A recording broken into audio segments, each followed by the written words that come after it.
आइए 50 दिवसीय कार्यक्रम वैदिक कर्मकांड के आइए तृतीय दिवस में प्रवेश करें।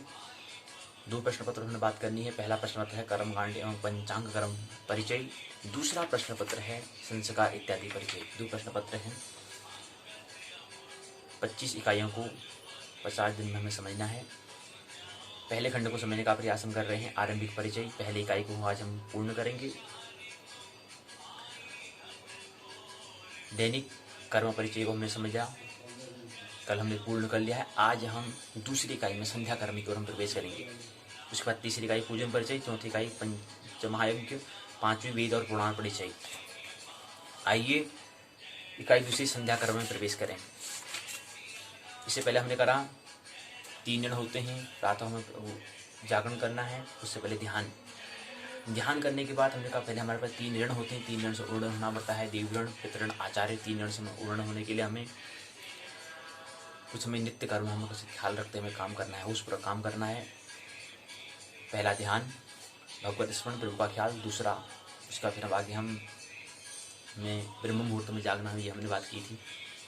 ब्रह्म मुहूर्त 3:36 मिनट से लेकर के 4:24 के समय के बीच के जो मध्य समय है उसको ब्रह्म मुहूर्त कहते हैं। वो हमारे शरीर के तापमान गिरने के हिसाब से होता है। और शरीर का तापमान 1 बजे से 5 बजे तक कभी भी गिर सकता है। उसे आमतौर पर 3 से 5 बजे होता है, इसलिए हम कहते हैं कि ब्रह्म मुहूर्त यही होता है, औसतन हम कहते हैं। भगवत स्मरण करा, जागरण करा, ध्यान करा, हमने प्रभु का स्मरण करा। बिस्तर में है, कोई उठने की जरूरत नहीं है, हमें उसमें जाग जाना होता है। उसके बाद फिर हम नित्य कर्म हमें दैनिक रूटीन के अंदर जो है दैनिक कार्यक्रम के अंदर आता है। शौच करना होता है, दंत धावन करना होता है, स्नान हमें करना होता है। स्नान को हमने कल समझने का प्रयास किया। उसके बाद पूजा करना है। इसके बाद बीच में संध्या हमने कहा, संध्या हमें करनी होती है। संध्या के बारे में आज हम समझने का प्रयास हम करेंगे।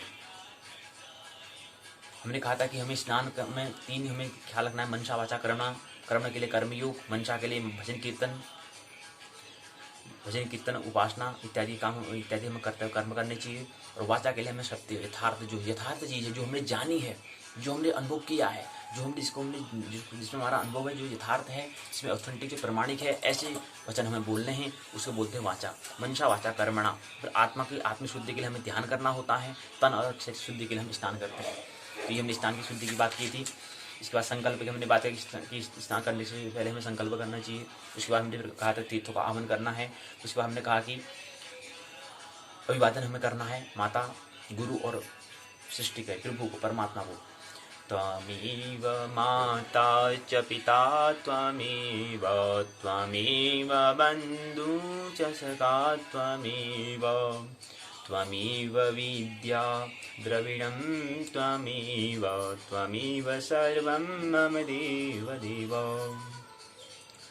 गुरुर्ब्रह्मा गुरुर्विष्णु गुरुर्देवो महेश्वर, गुरुर्साक्षात् परं ब्रह्म, तस्मै श्री गुरवे नमः। अखण्डं मण्डलाकारं व्याप्तं येन चराचरं तत्पदं दर्शते येन तस्मै श्री गुरवे नमः। अभिवादन करा, आगे बढ़े। इस विवाह में फिर संध्या करना होता है। संध्या जो शब्द है वो होता है सम उपसर्ग के साथ, देह धातु के साथ, अंग प्रत्यय के साथ मिलकर 3 चीजें, उपसर्ग, धातु और प्रत्यय के योग से संध्या शब्द बनता है। स्त्री अर्थ में टाप करके संध्या शब्द बना। और संध्या हमने कहा कि 2 स्थितियों के मध्य की जो अंतराल जो होता है उसको संध्या कहते हैं।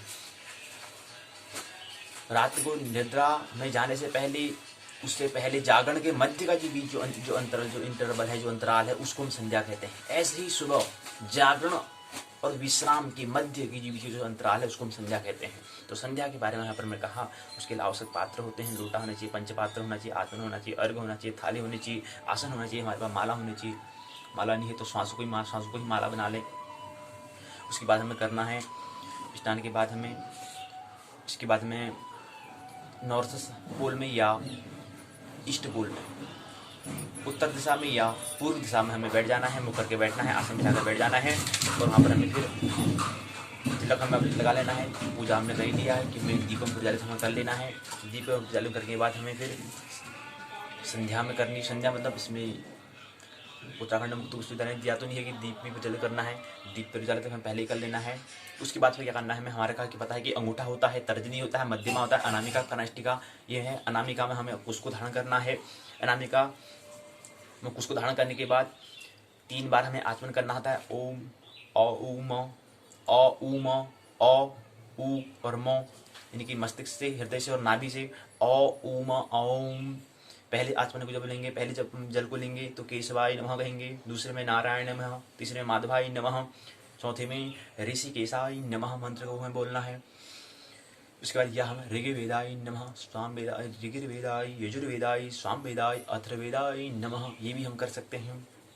फिर मार्जन विनियोग मंत्र, अर्थात क्या है जो हमारी सामग्री है उसको हमें क्या करना है, पवित्र करना है, उसको विनियोग करना है, उसको शुद्ध करना है। तो उसके लिए हमें सामग्री पर पानी को छिड़कना है, उसके लिए बोलना है, मंत्र बोलना है। ओम अपवित्रः पवित्रो वेत्स्य वामदेव ऋषिः गायत्री छंद गायत्रीश्च छंद हृदय पवित्र करणे विनियोग्य, हृदय को पवित्र करने के लिए हम विनियोग्य पानी को छिड़क रहे हैं। उसके बाद अगला फिर मंत्र बोलना है अपने को शुद्ध करने के लिए। तो हमने सामग्री को शुद्ध कर ली है, अब हमें अपने को शुद्ध करना है। ओम अपवित्रः पर पवित्रो वा सर्वावस्थां गतो अपि वा यह स्मृत पुंडरीकाक्षः स बाह्य आभ्यंतर शुचि। बाह्य और अंतर जो अंतस जो है, अभ्यंतर जो है, उन दोनों को हमें क्या करना है, शुद्धि करना है। तो इस सूत्र से हमें क्या करना है, उच्चारण करना है सूत्र का। ओम अपवित्रः पवित्रो वा सर्वावस्थां गतो अपि वः यत् स्मृत पुंडरीकाक्षः बाह्याभ्यन्तरः शुचि।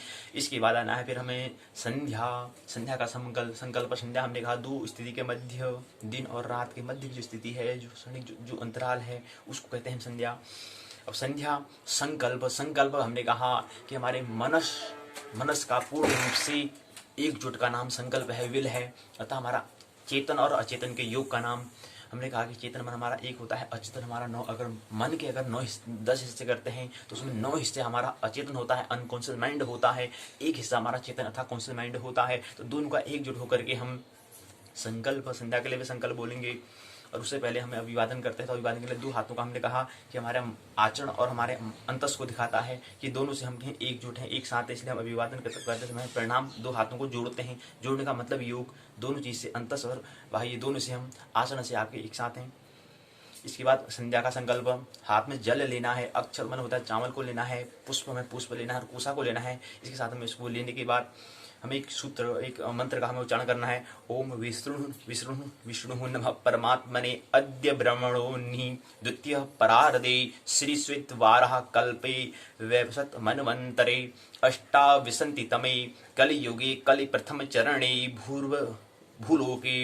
भूर्वलोके भारतवर्षे हल्द्वानी स्थाने प्रमादी संवत्सरे शिशिर ऋतु माघ मासे शुक्ल पक्षे द्वितीयां तृतीय शनिवासरे भारद्वाज गोत्र उत्पन्नः ज्योतिर्मयि शर्माहं मम उपात तदुरितं शयपूर्वकं श्री परमेश्वर प्रीत्यर्थं प्राप्तं प्रातः संध्या उपासना करिष्ये। ये संकल्प हमें उच्चारण करना है एक बार और। ओम विष्णु नमः परमात्मने अद्य ब्रह्मणोनि द्वितीय परार्धे श्रीश्वेत वारः कल्पे वैवसत मन्वन्तरे अष्टाविंशतितमे कलियुगे कलि प्रथम चरणे भूर्वलोके भारतवर्षे हल्द्वानी स्थाने प्रमादि नाम संवत्सरे शिशिर ऋतुः माघ मासे शुक्ल पक्षे द्वितीयां तिथिः शनिवासरे भारद्वाज गोत्रोत्पन्नः ज्योतिर्महि शर्माहं या वर्माहं या गुप्तोहम, जो भी है, मम उपात तदुरितं क्षयपूर्वकं श्री परमेश्वर प्रीत्यर्थम प्रातः या सायं या मध्याह्न। संध्या 3 संध्या का व्यवधान है, प्रातः सायं या मध्याह्न में करो। तो हम प्रातः कर रहे हैं तो प्रातः संध्या उपासनो करिष्ये, संध्या कर रहे हैं। तो ये हमने संकल्प कहा। इसके बाद आचमन लेने के बाद पुनः हम प्राणायाम हमें करना है। उससे पहले हमने कहा कि इसमें ये जो संकल्प दिया है, संकल्प का मतलब क्या होता है, उच्चारण करते जा रहे हैं, लेकिन पूरे मन का एक साथ उच्चारण होने के बाद हमने कहा कि जो हमारी सृष्टि की जो संरचना होती, जो ये अस्तित्व में आया वो संकल्प से हुआ है, कोई कृत्य नहीं किया। संकल्प मन होता है दोनों केवल मन से कहना, मन का एकजुट होकर इस बात को कहना ही नाम होता है संकल्प।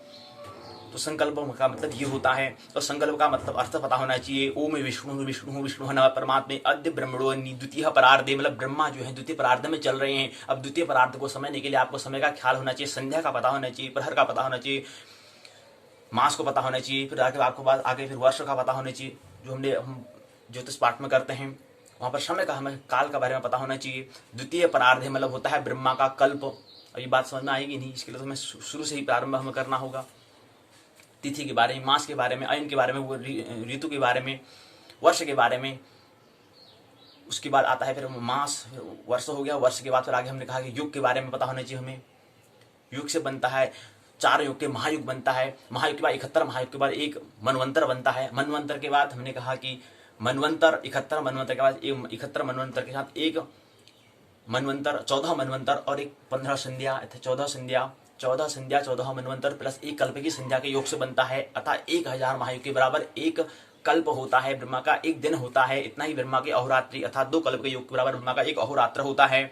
एक अहोरात्र, ब्रह्मा का एक अहोरात्र ऐसे ही 30 दिन से गुणा करते कि महीना बनेगा, ऐसे ही वर्ष बनेगा। ऐसे ही ब्रह्मा का 50 वर्ष व्यतीत हो चुके हैं। द्वितीय परार्ध, ब्रह्मा की जो 50 वर्ष की आयु उसको बोलते हैं परार्ध।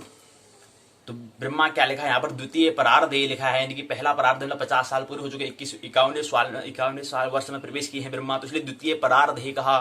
द्वितीय परार्ध श्री श्रीत वाराह कल्पे, कल्प का नाम वाराह कल्प, कल्प का भी नाम होता है श्री श्रीत वाराह कल्पे वैवसत मनवंतरी। मनवंतर हमने कहा कि 71 महायुग के बाद एक 71 महायुग के बराबर कहता है एक मनवंतर होता है, और एक कल्प में 14 मनवंतर होते हैं, 14 संध्या होती हैं। एक कल्प की संध्या अर्थात कहें 15 संध्या 14 मनवंतर के योग से एक कल्प बनता है। तो वैवसत मनवंतरी चल रहा है। अष्टाविसंति मतलब हो गया है, विसंति मतलब 20 होता है। अष्टम 28वें तमें कलयुग नाम कलयुग चल रहा है। कली प्रथम चरण एवं कलयुग का भी प्रथम चरण चल रहा है। भूल हो गए भारतवर्ष, हल्द्वानी स्थान का नाम आ गया। हल्द्वानी स्थानी संवत्सर प्रति वर्ष में संवत्सर बदलता है। प्रमादिक संवत्सर भी वर्तमान में है। ऋतु भी बदल जाती है, 2 महीने की ऋतु होती है।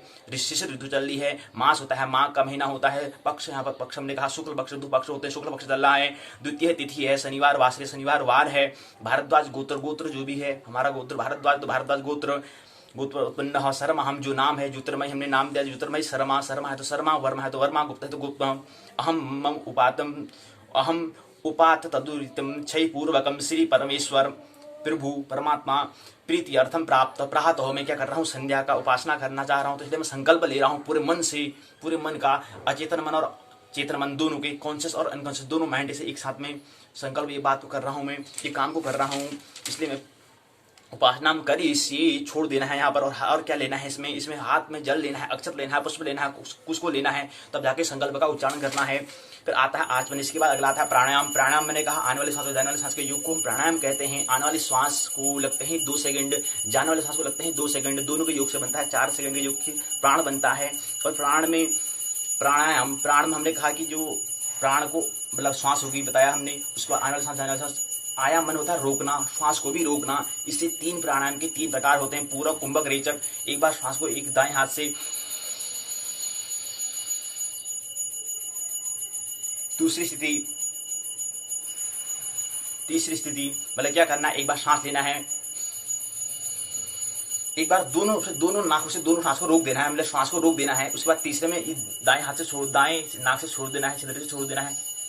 इसको कहते हैं पूरक, कुंभक, रेचक। शेष कल की पाठशाला में मानना नहीं जानना।